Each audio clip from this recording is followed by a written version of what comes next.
에고는 왜 살아야 하는지 모릅니다. 참나는 왜 살아야 하는지 알죠. 에고는 왜 살아야 하는지 모른 채 그냥 살아가야 합니다. 그게 에고의 존재 목적일 테니까요. 에고는 자신이 누구인지 모른 채 살아가기 위한 캐릭터이고, 참나는 자신이 누구인지 아는 채 살아가기 위한 캐릭터입니다. 모름의 체험과 알의 체험, 이 위대한 두 축이 맞물려 변화무쌍한 삶을 만들어내게 되죠. 우리는 정말 왜 살아가는 걸까요? 삶의 이유와 목적은 없는 것일까요? 흔히들 얘기하는 죽지 못해 사는 걸까요? 그냥 무작정 살다 보면 어딘가 닿게 될까요? 에고의 머리로는 아무리 생각해도 근본적인 삶의 이유와 목적을 알 수 없습니다. 살아가는 이유와 목적이 없으면 삶이 너무 초라해지거나 공허해질 것 같아 자기 나름대로의 당위성을 끼워 맞추게 되죠. 그 당위성을 부여잡고 에고는 언제 부러질지 모르는 노를 저으며 힘겹게 인생 항로를 나아가고 있는 중입니다. 자신의 마음 상태와 주변 상황에 따라 그 당위성은 이랬다 저랬다 하며 바뀌기 쉽습니다. 행복하기 위해 살아간다. 성공하기 위해 살아간다. 명예를 얻기 위해 살아간다. 돈을 벌기 위해 살아간다. 이름을 남기기 위해 살아간다. 남을 돕기 위해 살아간다. 그냥 아무 생각 없이 살아간다. 삶의 이유와 목적이 없어도 괜찮습니다. 그럭저럭 열심히 바쁘게 사는 것도 무방하고, 별다른 목표 없이 지내는 것도 상관없고, 대충 날 닿는 대로 정처 없이 살아가도 좋습니다. 영성 수행가들은 자신의 내면에서 참나로부터의 삶의 이유와 목적을 발견하며 자신의 방향성에 대한 설계도를 조금씩 밝혀나가는 사람이라고 할 수 있습니다.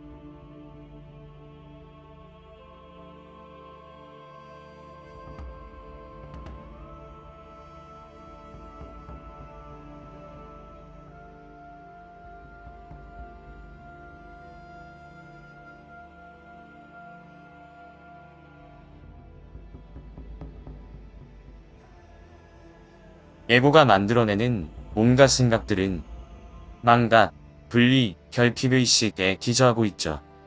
이것은 깊은 바탕의식에 깔려있기에 에고 스스로는 그걸 인지하지 못합니다. 또한 시간이라는 변수에 강력히 사로잡혀 그 너머를 생각하는 게 불가능하죠. 참나가 만들어내는 온갖 생각들은 자각, 합일, 충분의식에 기저하고 있습니다. 또한 시간이라는 변수에 사로잡히지 않아 훨씬 더 방대한 관점을 지니고 있습니다. 영성, 마음공부 수행이라는 것은 에고의식과 참나의식, 완전히 다른 두 마음 사이에서 나만의 중심점을 찾아가는 것입니다. 망각의식과 자각의식의 중심점, 분리의식과 합일의식의 중심점, 결핍의식과 충분의식의 중심점, 자신의 본질과 근원에 대한 것을 잊어버린 망각의식, 나인 것과 나 아닌 것으로 나누어 생각하는 분리의식, 무언가 부족하고 비어있다고 생각하는 결핍의식, 자신의 본질과 근원에 대한 것을 기억하는 자각의식, 나 아닌 것처럼 보이는 것들 속에서 나를 발견하는 합일의식, 모든 것은 이미 충분한 에너지로 갖추어져 있다는 충분의식, 망각의식, 분리의식, 결핍의식은 에고를 항상 고민과 걱정, 불안 속에서 살게 하고 자신의 정체성을 흐릿하고 희미하게 만들어 선택과 결정을 쉽게 하지 못하는 성향이 되기 쉽죠.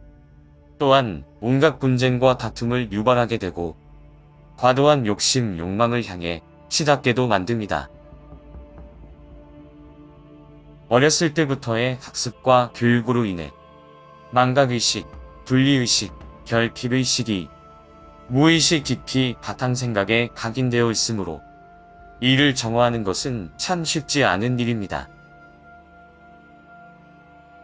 영성 수행가들은 집중 수행, 수련을 통해 자신의 무의식에 깊이 각인되어 있는 망각의식, 분리의식, 결핍의식의 적나라한 실체를 하나하나 밝혀나가 세밀하게 파고 들어가서 그것들이 나의 생각, 말, 행동에 어떤 영향을 끼치는지 정확하게 인지하고 관찰, 반주를 시행함으로써 참나의 자각의식, 합일의식, 충분의식으로 대체해서 무의식 정화를 해나가는 작업을 거치게 됩니다.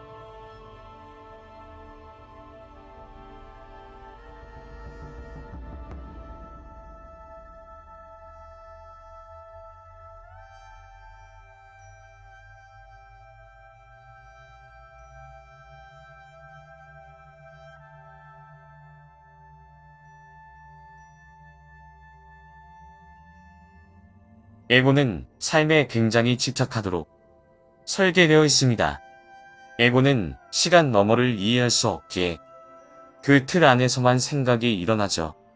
시간이라는 연속성의 틀 안에 갇혀 과거와 현재, 미래라는 개념에 사로잡힐 수밖에 없습니다. 온전한 받아들임이 가능해지려면 이 강력한 시간이라는 틀을 벗어난 지점으로 나아갈 수 있어야 하는데 그 지점을 나의 사고가 얼마나 뚜렷하고 분명하게 인식하는가에 따라 받아들임의 정도를 가늠해 볼 수 있습니다. 시간은 곧 한계를 의미합니다. 인간은 시간의 한계 안에서만 활동이 가능하죠. 시간이 무너지면 3차원이 해체되고 인간 역시 존재의 의미를 잃게 됩니다. 시간을 벗어나지 못하는 인간 에고는 과거의 잔상에 계속 영향을 받고 현재의 사건들에 이리저리 치이고 미래의 불확실성에 갈피를 잡기가 힘듭니다. 흘러간 시간과 지금 이 순간, 그리고 다가올 앞으로의 시간의 흐름은 나의 생각을 붙잡아두고 제한시킵니다. 과거의 나의 모습과 현재의 나의 모습, 그리고 미래의 나의 모습은 관성의 법칙에 의해 어느 정도 일정한 양상을 가지고 흘러가게 됩니다. 시간이라는 것은 착각의 산물입니다. 과거, 현재, 미래가 다 별도로 존재하는 듯하지만 사실은 과거, 현재, 미래는 존재하지 않습니다. 오로지 존재하는 것은 지금 이 순간 이라는 문구가 있긴 하지만 엄밀하게 말하자면 지금 이 순간이라는 건 역시 참나가 만들어내는 홀로그램 환영일 뿐입니다. 근원과 참나, 고차원은 시간 너머에 있습니다. 따라서 근원, 참나, 고차원을 제대로 이해하려면 시간이라는 개념을 벗어나서 생각할 수 있어야 합니다. 시간의 틀 안에 갇혀 있어서는 생각과 사고의 한계를 뛰어넘지 못하고 현재 자신의 모습을 계속 답보할 뿐입니다. 영성, 마음 공부의 핵심 과제이자 화두인 시간. 시간을 깊이 파고들어 그 정체를 낱낱이 파헤칠 수 있다면 근원, 참나, 고차원을 빠르게 파악할 수 있고 영성 함정과 시행착오의 기간을 대폭 줄여 초고속으로 깨어난 의식 상태를 이룰 수 있습니다.